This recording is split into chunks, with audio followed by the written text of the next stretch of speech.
Let's see how to check if MacBook keyboard is working or not. Step 1.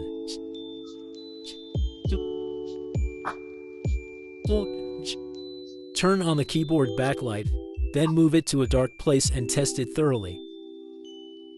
If all keyboard backlights are okay, go to next step. Step 2.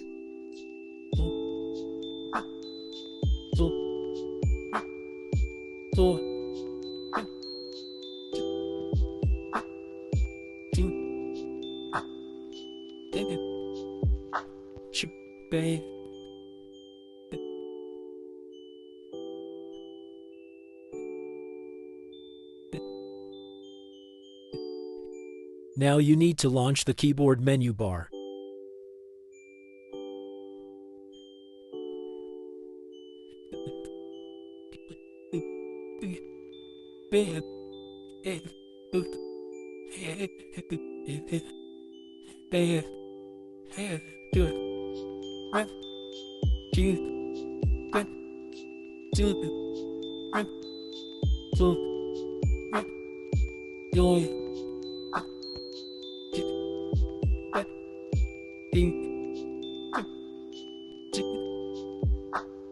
Now when you press any key on your keyboard, the display keyboard will be visible.